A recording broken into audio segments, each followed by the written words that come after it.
So good, the discussion got started. The way we're gonna do this is that there's some questions from the invited speakers here, and Professor Giovanni Di Pino and Nadia Bolognini agreed to moderate this discussion. Hopefully it won't get so enthusiastic that we're gonna need a lot of moderation. But so if we start with, I have one point to raise, and then after that you all can raise one point, and then from there we keep going. So as you know, we did a mixed TMR RPNI surgery where we took the nerve and split it into half of it went to a TMR, the other half was split further, and then we did the RPNIs with those. What's your take in that approach? If we start with Paul. So thanks. So first of all, congrats, Todd, Sammy, and Jamie. Great talks. I appreciate it. And so I will tell you that ultimately, I think the reason that there is so much interest in what we are doing is I think for the first time, we are actually rethinking about how amputations are done. And we're rethinking about amputation not as a failure of reconstruction, but as a step in the reconstructive process to try to optimize the prosthetic rehabilitation and optimize the functional restoration following limb loss. I don't think anyone for centuries has done anything of any significance to try to manage the pain. And now we're all thinking about it, and we're thinking about it in a lot of different ways, but based upon the same foundation, and that is providing nerve with functional targets. And like Sammy and Jamie have talked about, each of the various approaches have different pros and different cons, for sure. And I believe ultimately what we're going to be doing is some combination of all of those things. You know, I will tell you, you know, somebody in Rapid City, South Dakota doing an amputation is not going to be doing TMR, most likely, unless they're a hand surgeon, then they might be. But if there's not a hand surgeon there or something and it's a general surgeon doing it, I would rather have them do something really easy that they know how to do and do effectively to manage that pain than to do something that they don't know how to do. So it makes sense to me that some of them are more scalable than others. The other thing, one of my biggest concerns always around TMR was you're taking a massive nerve. So if we take a median nerve, which is 18,000 axons, and traditionally we plug that into a motor branch to the pec that is 3,000 axons. By definition, there are only 3,000 motor axons that can get to the target. So that's 15,000 unaccounted axons. And there is not a surgeon in the group that would ever take a massive nerve and put it in a small nerve and say, that is awesome, that's gonna be a great repair. So it makes sense that people now are wrapping that with an RPNI because you have to do something with those 15,000 axons because those will give a neuroma. And we know from data over the years that even on, quote, pure motor nerves, 75% of the axons in there are sensory still. Sensory plays such a huge role in motor function.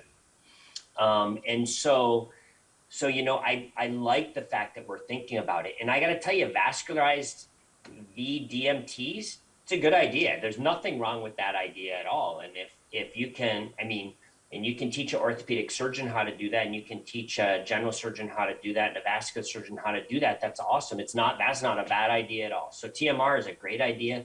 VDMTs are a great idea. They're all great ideas. So I think ultimately we're going to be doing some combination of things. And so for talented surgeons like Sammy and Jamie, they're going to probably be doing a whole combination of things, but not every surgeon can potentially do that. So we have to think about all of that when we think of the entire breadth of people doing this stuff worldwide. I have a hard time imagining a surgeon thinking that I cannot do that, so I will take the easiest. Easiest. So anyway, that was a super long-winded answer to. I don't think combining these things is a bad idea at all. I think it's a great idea. And if you're not planning on doing any prosthetic control, taking a massive nerve and just plug it into a good motor nerve on a big muscle, that's going to take care of your neuroma pain and phantom pain. It's not going to give you the control sites you necessarily want for individual finger control necessarily, but if you're never doing that anyway, there's no sense spending all that extra time. That's a great approach. So after that soliloquy, I'll stop talking. Paul, I think what you said about motor control is important. You know, starting, you know, planning your surgery with the outcome in mind, and whether or not you think you need motor control, I think will probably play a large role in people's minds about which technique they're going to start trying to use from the start. But by the same token, as our signal amplification technology improves, and we don't need, say, big signals, you know, that a transcutaneous electrode has a hard time picking up unless it's a large piece of muscle, then I think these smaller approaches become even more common for motor control, because you can have as many of them as you want. You can put as many axons as you want into all these different pieces of muscle, even though Sammy's pointed out, we don't know how many axons we should be putting into a piece of muscle. But the other thing that I every time I do a TMR that I wonder about, and I still do TMR because I still think that's for my patients with prosthetics, that's the superior way to get a signal to them, is I wonder what happens to that little nerve that I just cut, that little musculocutaneous nerve stump that was, even though it's a motor nerve, has sensory fibers in it, and hasn't, you know, do I know it's not causing a problem? I don't know. I mean, the patient does pretty well, but they still have some phantom pain here and there and things. And I don't know if you know, coming up with strategies like Paul and Sammy have that avoid that situation altogether, if we can still gather the motor signal information to power prosthesis that we want, is, you know, will end up being you know, extremely useful. And I think that part is a very interesting part, because if we want individual finger control for a transhumeral amputation, you need a lot of different signals. Or when you do TMR, you need to have an electrode array that's got lots and lots of sites that you can lay over the surface of this muscle, in the same way that Todd had put 100+ surface electrodes on Jesse to get all the signals out of Jesse you needed.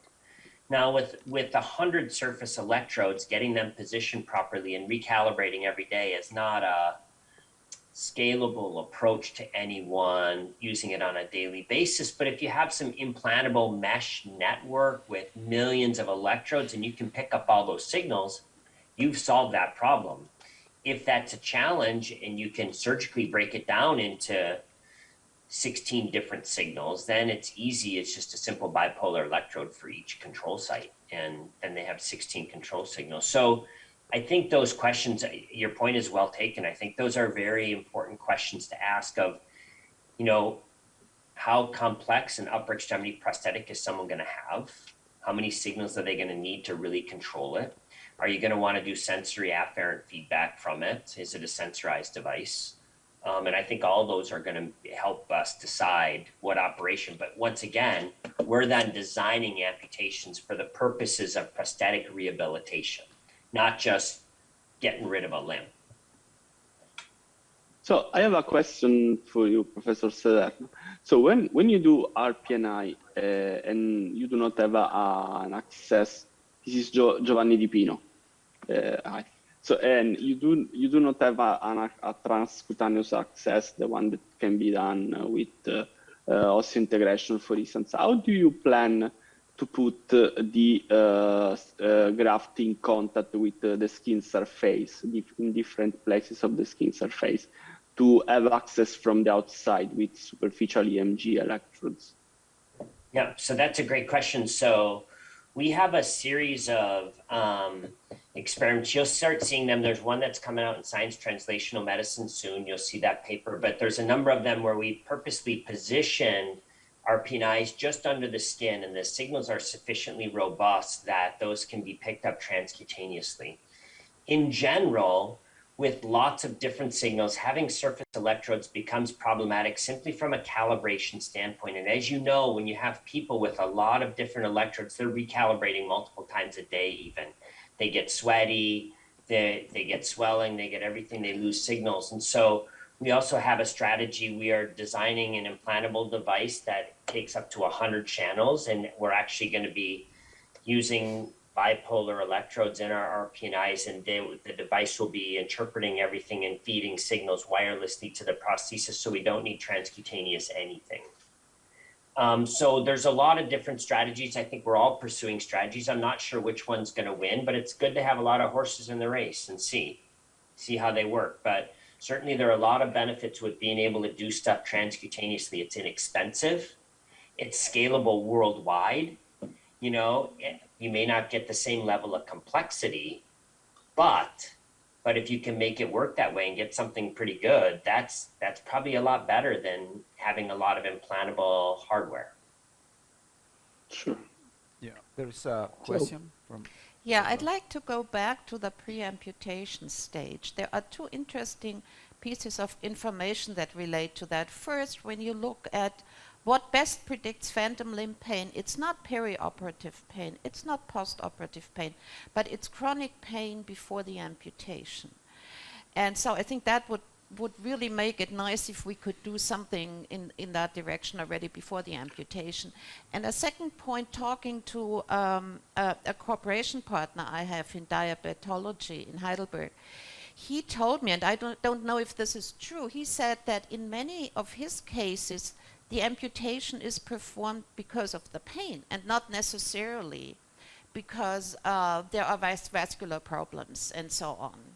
And I just would like to have your opinion on it. You mentioned before that you can use some of those methods just not only with phantom pain, but with other types of pain. So would there be a possibility to do these interventions already to either prevent the amputation or to prevent phantom pain in the pre-amputation stage? I think all of us probably perform these types of surgeries on patients with limbs who have chronic pain all the time. You know, it's not that these patients are only getting these surgeries for amputations. That's just the context in which we were giving our talks for this session. I think Paul does all the time. I think Sammy does all the time. I know I do all the time. Take people with lots of chronic pain, and we try to do these type of techniques on them without amputating their limb to see if we can still give them, you know, improvements in pain and a more useful limb. I think all of us probably do some evaluation to try to figure out if patients are even candidates for that before we do it, because a lot of these folks, even though it seems like you've got a nerve target to go after, it still, at least in my experience, doesn't make their pain better. So we try to give them anesthetic blocks to those nerves and see if it takes their pain away. And if it does, then maybe they're a candidate. But we have a lot of folks who, we've already touched on this, have had such severe pain for so long that they've had, you know, what we call centralization of their pain. And I still don't understand the physiologic mechanisms of that. But, you know, if we can't take their pain away with a really dense peripheral nerve block, it's unlikely that peripheral nerve, you know, surgery is going to resolve that pain. And so we still try in folks who have good response to these preclinical blocks, or sometimes we don't even do it. If we find a nerve, we'll just do it. But I can't tell you that I can promise, you know, I never tell patients or promise patients that that's going to take all their pain away. That being said, I also don't do that many amputations for pain. I don't know how many Sammy and Paul do, but it's very unusual that I'm amputating a limb for pain control, because as I tell patients, this may not control your pain. Your pain may not be coming from these nerves anymore that may be burned into your central nervous system, and this may not resolve the issue.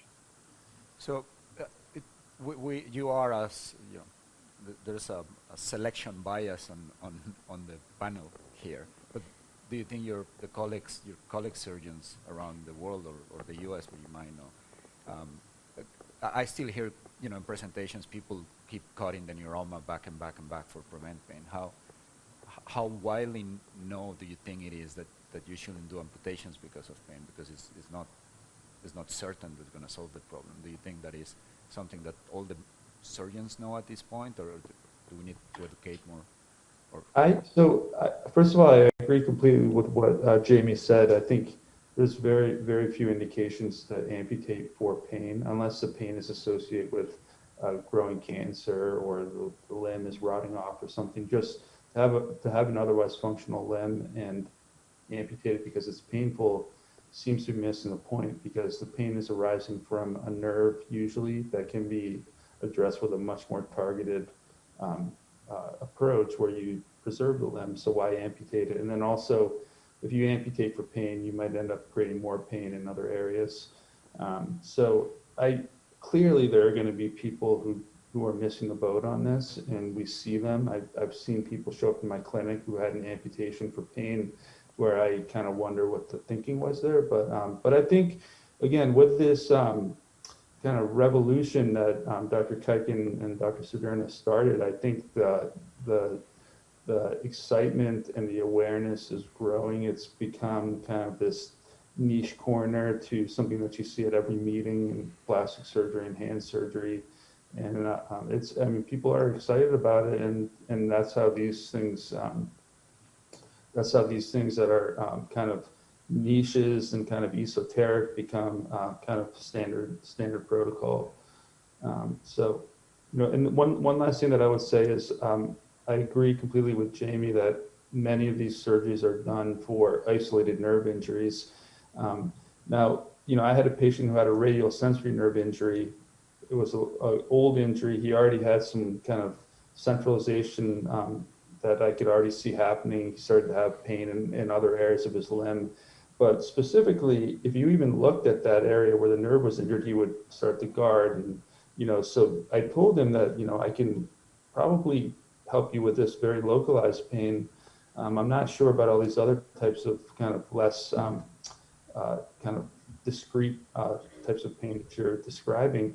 So, then he comes back to my clinic 4 months later, and he's complaining about how his hand hurts, in the area where the radial sensory nerve innervated his hand, and that area now he's saying that area has become more painful, but, it's probably because this area doesn't hurt him anymore. That was what he was most focused on, and now he's focusing on this more distal denervation type pain.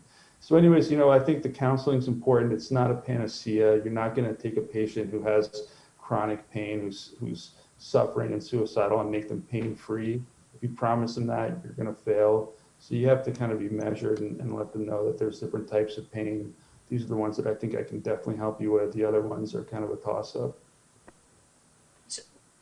I think that is so true. I would just share a anecdotal experience that it was anecdotal the first time it happened, and now I've heard it a number of times, and that is the patient that has an incredibly painful residual limb, and they clearly have neuromas, and you tap on the spot and it hurts, and MRI neurography demonstrates big neuromas. And the very first time this happened, I went in there, I did RPNIs on all their big nerves in their below-knee amputation residual limb. And the guy comes back and I go, "How you doing?" And he goes, "My pain's the same." And I go, "Well, how much you wearing your prosthesis?" And he goes, 10 to 12 hours a day. And I go, "Well, pre-op, you told me you weren't wearing your prosthesis at all." He goes, "I wasn't, but my pain's the same." And then I go, "How much you sleeping at night?" And he goes, 7, 8 hours a night. And I said, "Well, pre-op, you told me you were waking up all night long in pain, and you aren't anymore." He goes, "I'm not, but my pain's the same." I'm like, oh.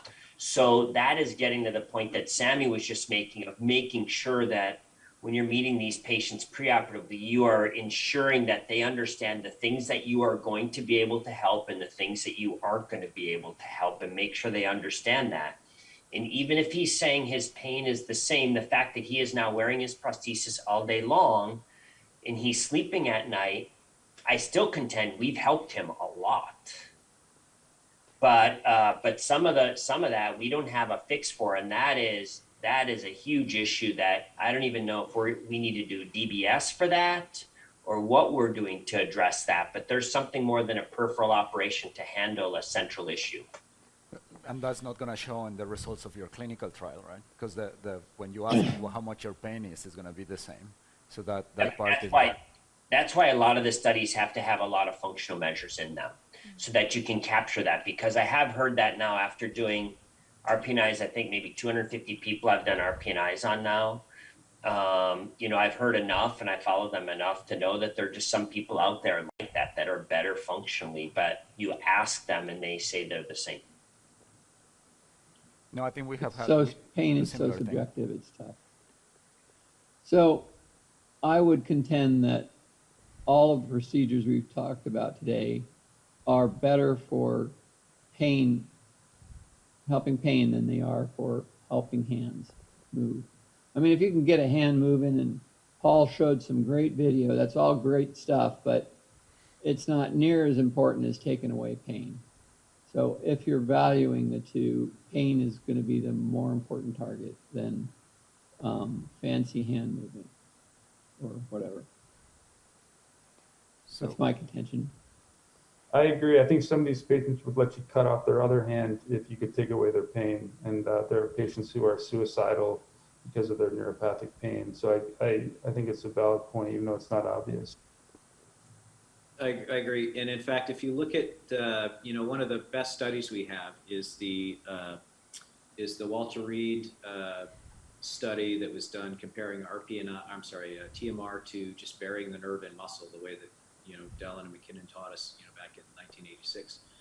And when you looked at the statistical significance of the improvements in pain with TMR, which was vastly superior to just burying it in muscle, it was a percentage of the pre-op pain that was improved. No, it's not that the average pain level was 0 after that. I mean, so patients need to understand that the goal is to improve your pain, it's to improve your life, but we probably can't, for most people, figure out how to take 100% of it away. And anytime I hear somebody talking about they're going to take 100% of your pain away with these nerve procedures, to me, it just means they haven't done enough of them yet to figure out that that's just not a realistic outcome for most patients. So on this topic, do you think that the time from the amputation in which you perform the procedure has some implication on the reduction of pain? So I mean that if you do it, it does. It absolutely does. The longer you've had nerves that have not been treated from the time that you've had an amputation, the less reliable the outcome is with any of these interventions. Well, I won't speak for Paul's, but I'll say that for TMR, we know that. For regular neuroma pain, just burying it in muscle, we know that. The longer you've had this pain, the more modalities you've had to try to get rid of the pain, and whether they're medical or surgical, the more surgeries you've had to try to get rid of the pain, the less reliable most of our surgical methods are for that, to treat it, although they can still be improved in many cases. But Paul, I'll ask you about that for RPNI. Is that the same for RPNI as it is for these other things? Yeah, 100% the same. No question in my mind. Now, the other thing that's interesting is if we're talking about prosthetic control, the other thing that we know is the further out it has been since an amputation, when you're going to do an operation to try to give high fidelity prosthetic control, the smaller your motor homunculus is controlling your hand, and the longer training period is going to need to be to regain control of those fingers, because it just keeps shrinking and shrinking and shrinking over time because it's not being used. It's being occupied by something else. So if you have someone that's not had a hand for 15 years, it's going to be a lot of training to get individual finger control back. And my suspicion is you're going to be able to get it ultimately, but it's not going to be the same as if you do an amputation today and you do that procedure today and you get them moving the prosthesis tomorrow. to continue I with was that, amazed. go on. Todd. Go I on, was please. amazed that we did a series of pediatric amputees that were short transradials and put the pattern rec on them, and they'd never had a limb, and they could pretty quickly learn how to control a prosthesis, never having had one, with their residual muscle and pattern recognition. Still don't know why that worked, but oh well. Paul, your observation is very interesting. In transplant literature, in VCA, we'll take people who've had amputations for years and years, and if you do functional MRI, you can see that their motor and their sensory homunculus, like you said, is shrunk, and other parts have taken over. Parts of their face and other parts of their body have taken over that hand part.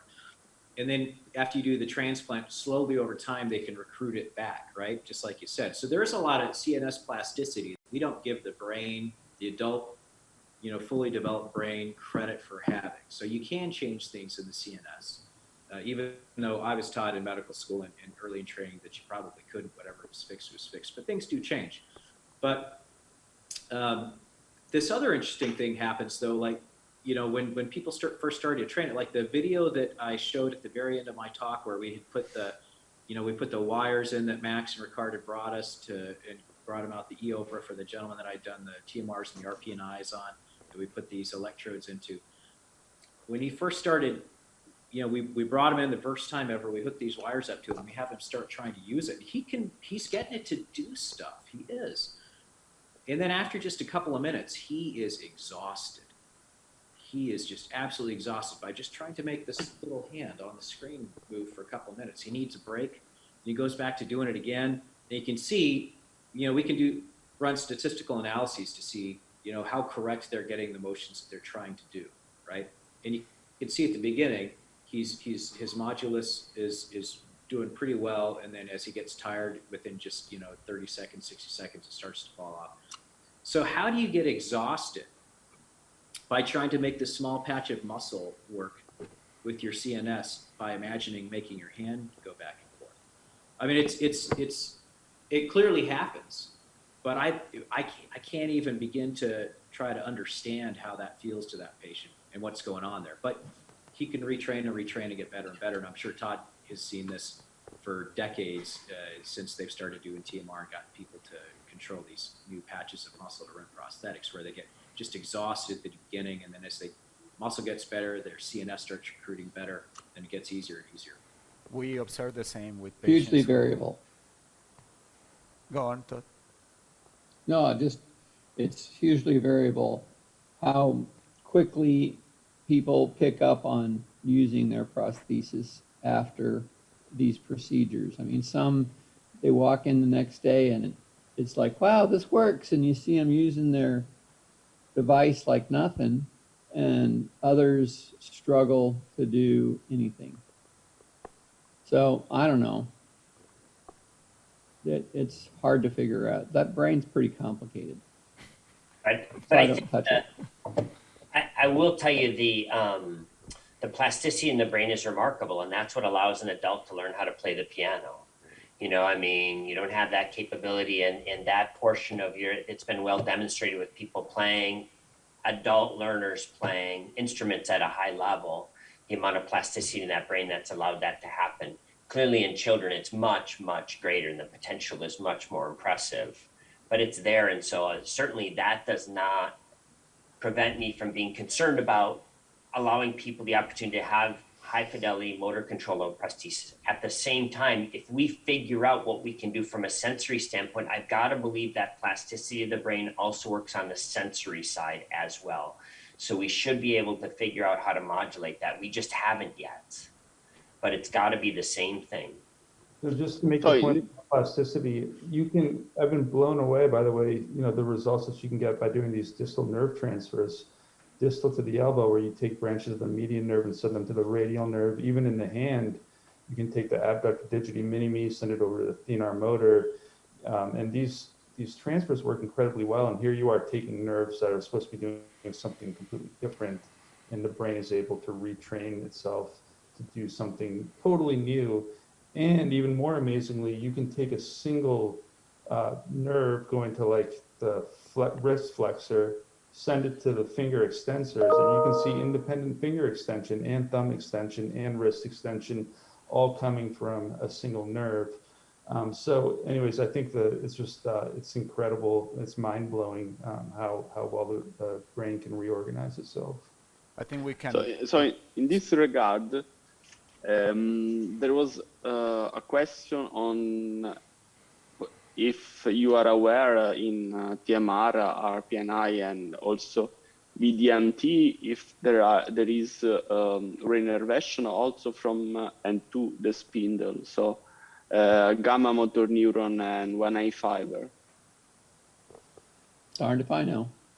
Yeah, so I can talk about that. So in our lab with RPNIs, we have looked at the reinnervation of GTOs and spindles, and we have seen reinnervation of both and demonstrated that. And so that is possible. And we've also functionally demonstrated it by taking RPNIs, putting them on stretch and recording compound sensory nerve action potentials proximally. So you can induce C-snaps with stretch, which demonstrates reinnervation of your GTOs and spindles.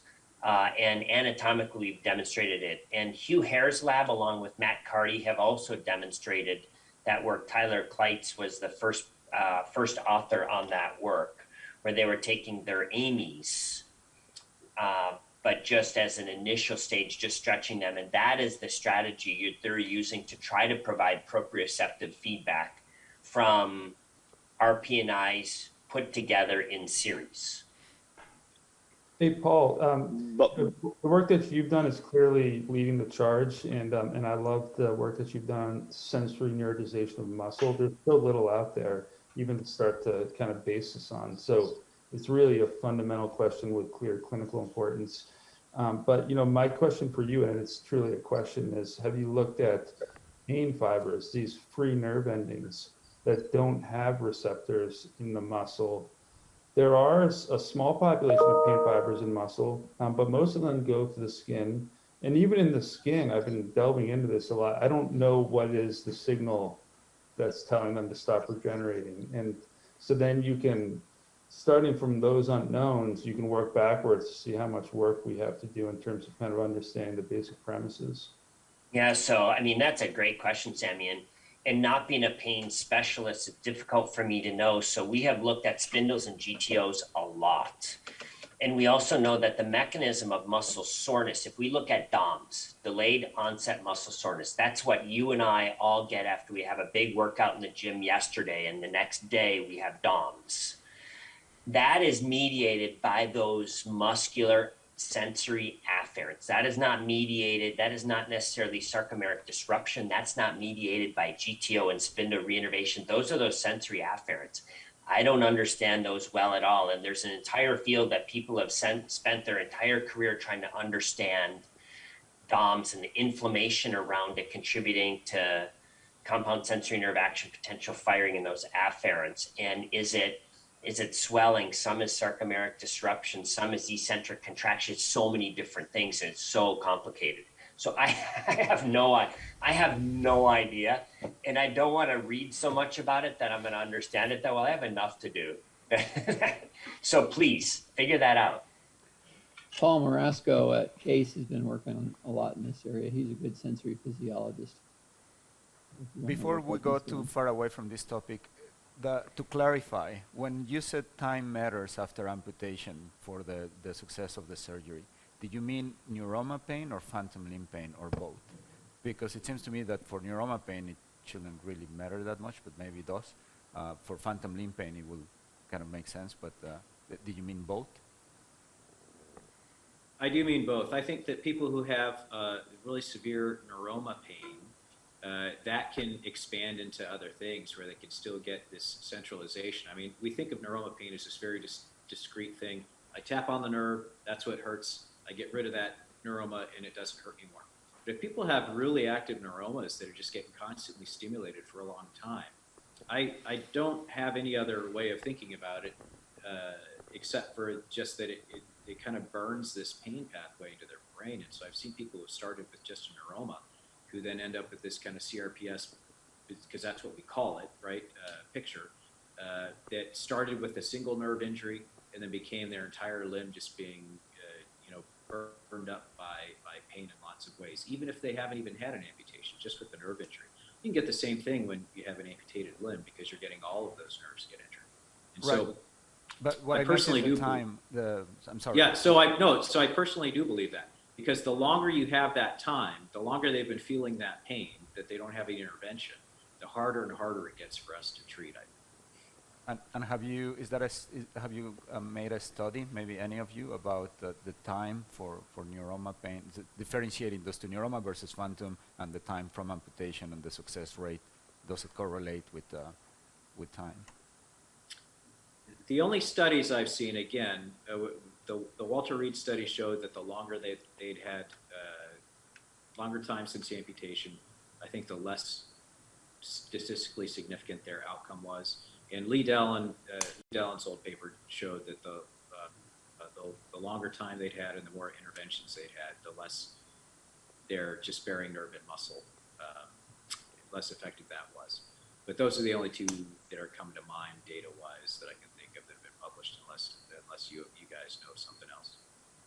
I don't. I think a lot of it's anecdotal, and I think all of us would agree that when a patient shows up in your clinic and they've been saying, I've been having this pain for 3 years now, and they just have that, you can just kind of tell that this is going to be a patient who's going to be a tough one. Those are the ones that you bring them back a couple of times before you even offer them surgery and make sure that they understand what's going on. I think the nomenclature is just so difficult here because when you ask about neuroma pain, like what does that even mean? We're kind of using this terminology to describe the patient's experience as they describe it to us. And we don't even know kind of what the underlying physiologic premises are for these different types of experiences. I think in general, what I tell patients is that, this pain where I tap on you right here and I can't tap on you here because you jump out of your chair, I think I can help you with that. But all the downstream consequences of that, once the horse is out of the barn, all bets are off. And I do agree with Paul that I think some sort of central afferent stimulation might make sense if you can do that in a practical fashion. And then also one last surgical approach for pain that we're missing here. Yesterday I was sitting with Alan Belsberg. He's somebody who I work closely with at Hopkins. He's a neurosurgeon, spine surgeon, also does peripheral nerve. So we do a lot of brachial plexus cases together. But anyways, he does a procedure called the DREZ procedure, D-R-E-Z.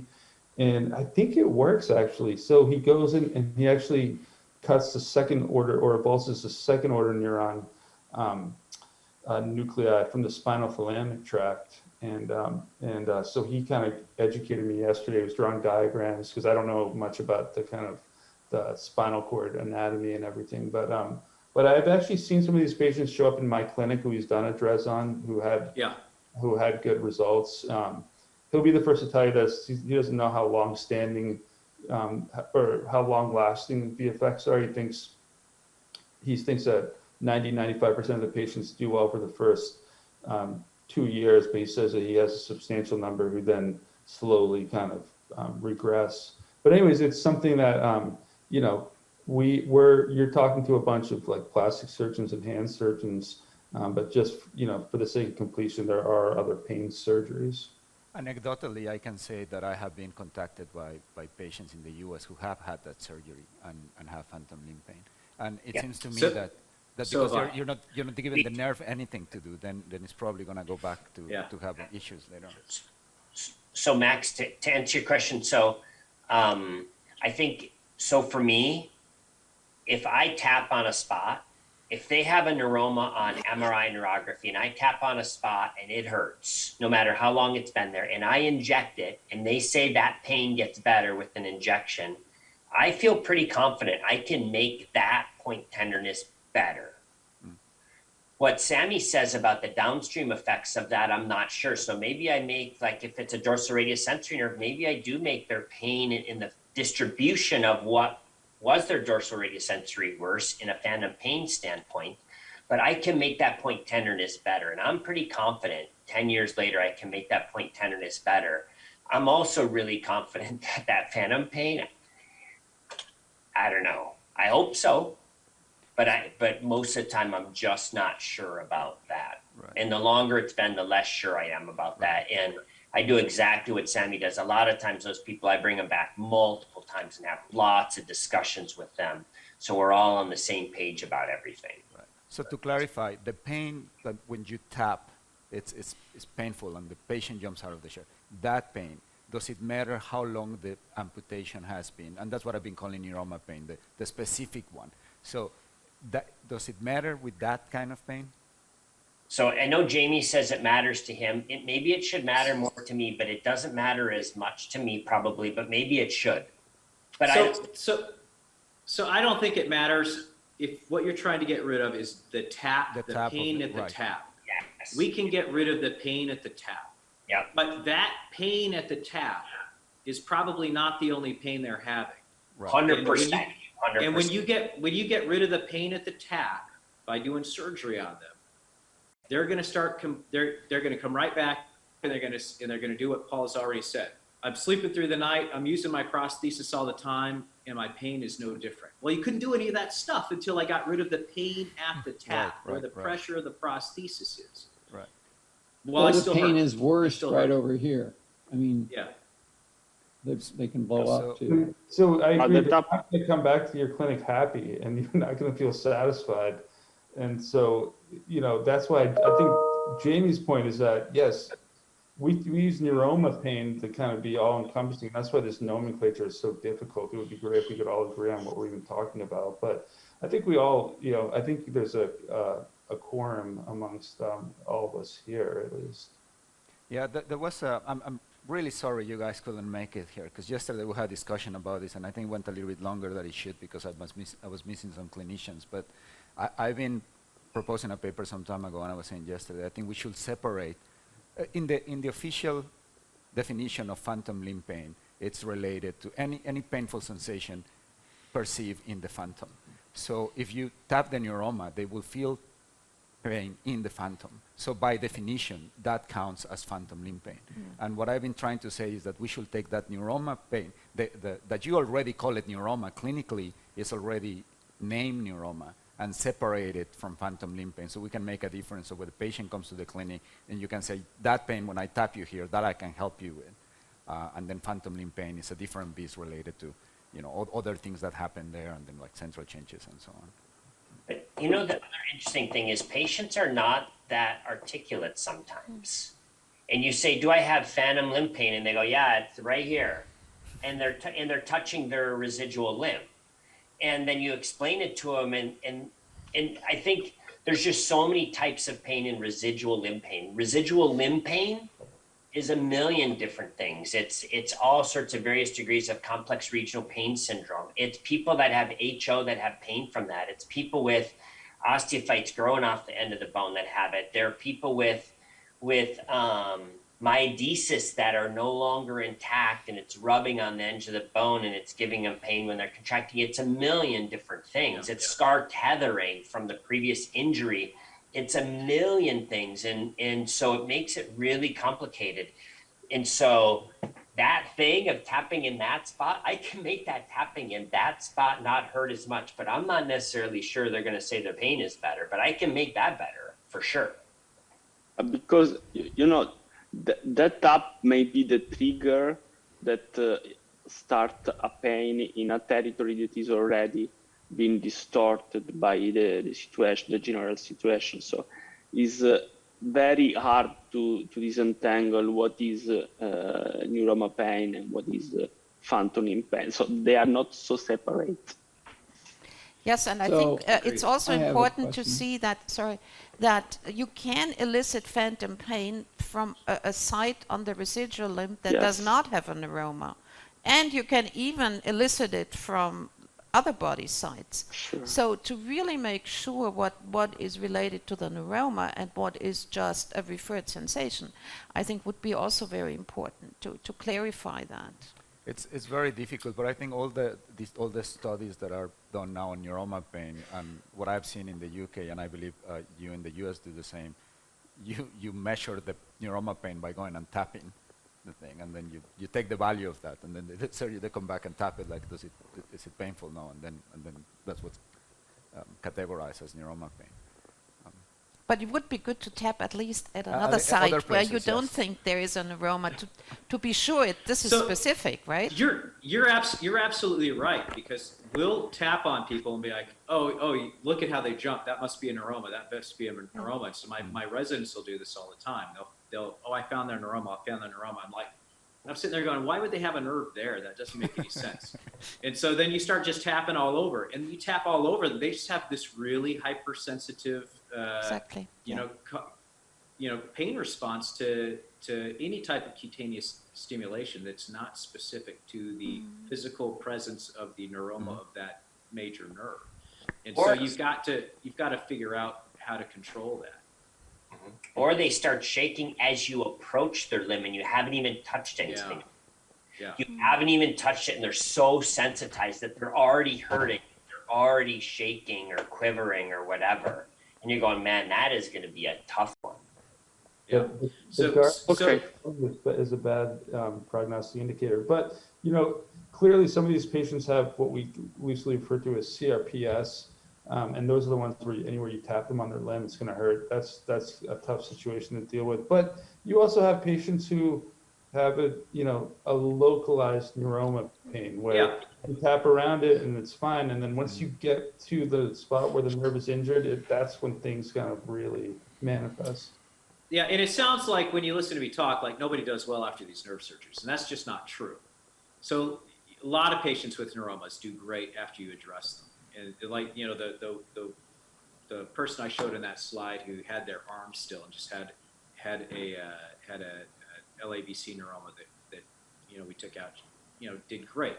But I'm just saying that there are a lot of patients that we've all seen that when you see them, just like Sammy said, like, you know, this is going to be really hard to get rid of because they've had pain for a very long time. They've been on lots of drugs for it. They've had lots of therapeutics for it. I think if what we're trying to describe is a discrete neuroma, if that's just the cause of their pain, then we can invariably help them with that to some degree. And giving them a local anesthesia injection of a small volume right where that neuroma is, if that can help, if that makes them feel tremendously better, then that gives me great confidence that what we're going to do is going to be really valuable to them.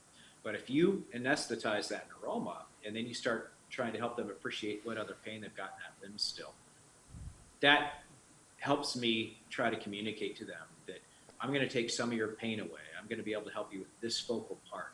But all these, you know, unhappy feelings that you have in this limb are not going to go away because of this small component that I'm about to address. So are One other point is that I find that the secondary pain tends to manifest at different times. So there's that kind of more phantom centralized pain. Patients will often tell me that during the day I'm fine, and then once I lie down in bed at the end of the night, that's when things start to ramp up, and it's almost like when they're being distracted by their daily activities, they're kind of okay, so that kind of makes me worry a little bit about the blocks, right? Because here you are, you're giving them like a 4-hour anesthetic, and so it's just, you worry that you're missing something that's not manifesting currently. And I always tell them, make sure I'll get them ready for it. I'll say, this is your time to really zero in, diary, kind of like find a quiet place and listen to what you're feeling and document it. And because it's all experiences. It's kind of, it's so hard to wrap your head around. But there's also a problem with that, right? Because if you ask them to focus on that, they might find it. And it's one of the complexities about pain. Right? So if you go to a quiet place and just think about your pain, or like, what are you feeling? Then they Well, likely I like to set it the highest bar possible before I operate on somebody, because once you operate on them, that's your problem. I would much rather have a patient cancel on me that may have benefited than the other way around. Maybe I'm being selfish, but I like to err on the side of doing less rather than doing more, and really kind of it's just so defeating to do a surgery on somebody and have them come back and tell you that you failed, essentially. So I think all of us would like to overscreen rather than underscreen. Are you addressing? I would much rather have Sammy touch him last. I didn't touch him, not my issue. Talk to him. I'm out. Agreed. Okay. Right. So I can report. I think we are clear on that. And can I report some more questions from the audience? So there is a question. If you are aware of different rehabilitation timeline post-surgery for RPNI, VDMT, and TMR. It's not clear. What do they mean by rehabilitation? I think the different time to control the prosthesis. I think. Oh, for prosthesis. Yeah, they are more linked to the control of the prosthesis. Yeah. It's dependable on the patient's swelling as much as anything. I would guess that a smaller incision with an RPNI would be less than a bigger TMR incision. That's about all. I don't have any data. We have data showing innervation after 4 weeks with implanted electrodes on a TMR. And it has taken us a little bit longer with the RPNIs, but again, that was our first RPNI, so just like learning from Paul. So I think, once we get a lot better at doing that, then it might go faster. Well, the thing is, if you're at a place with people doing this kind of research, we tend to be a little more aggressive than average, and our teams too. So, you know, I don't mind putting a prosthesis on somebody where they still have an incision that isn't looked like a baby's butt. You know, they can wear a prosthesis with some sutures in it still and go to town. Right. But if you're going to be really, really conservative and wait until, you know, you've got complete healing, that takes a lot longer. So we reached the time. I would like to say thank you to Professor DiPino and Nadia for joining us, and everybody in the panel. I hope you can watch the lectures later, since you've been busy with clinical practice in the U.S. They're going to be recorded and so on. So, is there something else someone want to say to wrap it up? I would just ask to the panel, since most of them are surgeons. We all saw today that the time quick intervention after the amputation is very important. So what kind of intervention can be done towards the Society of Surgeons all around the country to increase the knowledge of the possible treatment quick after or during the amputation for phantom limb pain? I guess I'll comment on that. I think it's like everything else. I mean, Sammy was talking about it earlier. There's been an incredible push the last 10 years with all these new approaches, and there are centuries of nothing, no changes. And so it's going to take a while for people to adopt it. And so there are lots of presentations at all the meetings. There are lots of publications coming out in lots of different journals. And so hopefully, if surgeons are paying attention to the literature and reading the literature, they're going to their meetings, they will learn about it, because it is pretty ubiquitous now at most meetings, because it is so exciting to see. And so I think people have an opportunity to learn this. There are courses that are being held at various meetings, lots of opportunities to pick up the technology. So hopefully it's making its way out there slowly, but it'll take some time to get to some areas for sure. And frankly, in some places, if it's going to require surgeons a little bit more time to do an amputation than to do some operation and manipulate the nerves, some surgeons are just not going to be interested in doing that unless we can convince them they're going to make a bunch more money by doing it. And I hate to say that, but that's the reality. But I think it's incumbent upon us to be able to demonstrate the benefit we're providing for these patients, and then those people who are really caring, compassionate physicians and surgeons will do the right thing, even if it doesn't pay more and it takes more time. I disagree. I find surgeons do what needs to be done, and they're not as worried about the tiny charges of a nerve transfer. I've got to drop off. Thank you all very much. So thanks for letting me participate. Thank you all very much. I appreciate it. Yep. We just wrap it up. Great meeting. Thank you. Bye-bye. Okay, Bye. bye-bye.